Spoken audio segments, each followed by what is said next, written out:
3 दिन रुद्रप्रयाग में रुकने के बाद अब हम पहुंचे हैं बेस हॉस्पिटल श्रीनगर गढ़वाल में।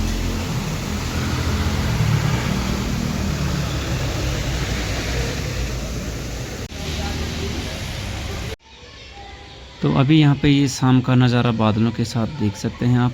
हल्की बूंदाबांदी के साथ शाम ढल चुकी है अभी और अब रात होने वाली है कुछ देर में।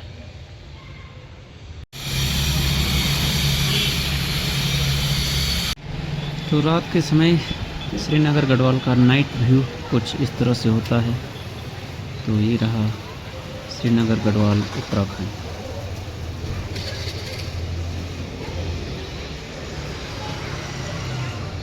तो शाम को ही हम हॉस्पिटल में चेकअप करवा के आए थे जब, तो डॉक्टर ने कहा कि अभी कुछ दिन हमें यहीं पे रुकना होगा या घर भी जा सकते हैं। तो हमने क्या किया कि यहाँ पे एक रूम ले लिया।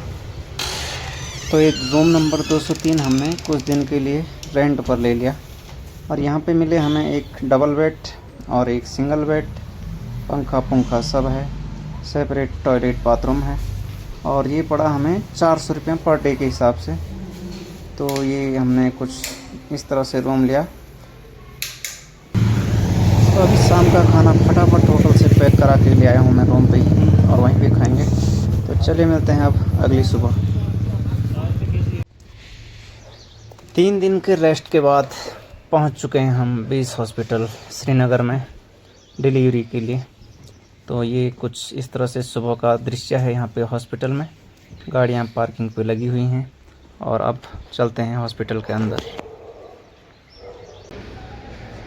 हॉस्पिटल में पहुंचने के बाद यहाँ पे कुछ मेडिकल टेस्ट कराने ज़रूरी होते हैं, तो फटाफट से वो भी करवा लिए हैं। और यहाँ पे इमरजेंसी में ब्लड की भी ज़रूरत हो सकती है, तो यहाँ से ब्लड सेंटर से बात करके एक रिपोर्ट बनानी पड़ती है, तो वो भी बना ली है फटाफट से। और अब इन डॉक्यूमेंट्स को दिखाते हैं डॉक्टर को। अभी ले चलते हैं इसको डॉक्टर के पास। अब हमें क्या करवाना है कि एक अल्ट्रासाउंड करवाना है और जो मैडम यहाँ पे अल्ट्रासाउंड करवाते हैं उन्होंने दे दिया है रिज़ाइन। तो इसी से लेकर यहाँ पे बहस भी हो रही है, काफ़ी दूर जाना पड़ेगा प्राइवेट में। तो चलिए अब वहीं चलते हैं प्राइवेट में कहीं अल्ट्रासाउंड करवाने के लिए। तो यहाँ पे ये एक अल्ट्रासाउंड है, कम से कम बेस हॉस्पिटल से आधा 1 किलोमीटर दूर पैदल वो भी। तो यहीं से हमने अल्ट्रासाउंड करवाना है। यहाँ पर देखिए सामने एक जेसीबी लगी है नदी से रोड और रेत निकालने पे। तो इस तरह का खनन अभी भी जारी है। ये वैध हो या अवैध हो, लेकिन ये काफ़ी नुकसानदायक है। तो ये निकल आए हम अल्ट्रासाउंड करवा के यहाँ से और अब चलते हैं फिर से हॉस्पिटल की तरफ। ये सामने पर यहाँ पे रेलवे की सुरंगें भी बन रही हैं, तो ये निर्माण कार्य भी प्रगति पे है। तो ये आगे हम अल्ट्रासाउंड करा के भी यहाँ पे 1000 रुपये का। अब यहाँ पे तो श्रीनगर में बेस हॉस्पिटल में मैडम ने रिज़ाइन दे दिया था, तो जो रिज़ाइन दिया था उसके चक्कर में हमें अब भटकना पड़ रहा है। यहाँ पे ऐसा भी देखना पड़ता है कभी कभी। अभी जा रहे हैं हम फिर से इस रिपोर्ट को दिखाने के लिए हॉस्पिटल में, देखते हैं वहाँ पे क्या होता है।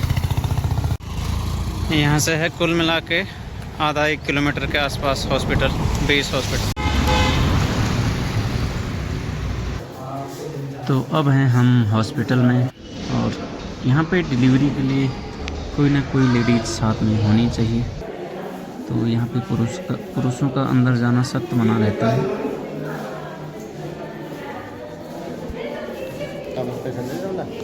वो पहनो, गाउन पहनो।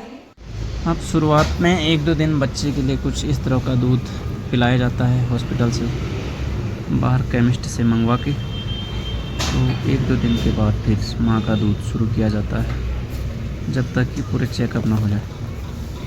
आज है इस वीडियो में अगली सुबह और अब बच्चा हमारे पास आ चुका है पूरे मेडिकल चेकअप के बाद।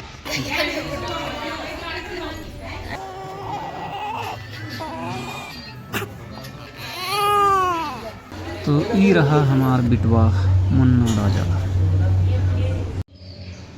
अब कुछ दिन के लिए हमें यहाँ पे फ़िलहाल फिर से रेस्ट करना है, 4-5 दिन हॉस्पिटल में ही, और पूरी व्यवस्था यहीं पे हॉस्पिटल में ही होती है। तो अब 4-5 दिन के बाद यहाँ से डिस्चार्ज हो जाएंगे हम। हॉस्पिटल से यहाँ से हमें बर्थ सर्टिफिकेट भी बनवाना पड़ता है, तो उसके लिए भी यहाँ पे काफ़ी समय रुकना पड़ रहा है। और ये आज का दिन इसी चक्कर में ही रुके हम। अभी हम घर के लिए चल दिए हैं, और जो एक खुशियों की सवारी है इसने तो सिर्फ हमें करण प्रयाग तक ही छोड़ा, और यहाँ से भी हमारा घर 30 से 40 किलोमीटर आगे है, और ये खुशियों की सवारी यहीं से वापस हॉस्पिटल की तरफ लौट गई। घुमा दे देखो अब यहाँ से घर तक का सफ़र हमें सवारी गाड़ी में ही करना पड़ेगा। तो ये देखिए इस तरह से दाल चावल कहाँ कहाँ पे फेंके जाते हैं। तो आखिरकार 10-11 दिन हॉस्पिटल में रुकने के बाद हम पहुँच गए हैं घर में। सर जी गुड मॉर्निंग। ये करना है सर, ऐसी ऐसी ऐसी कर।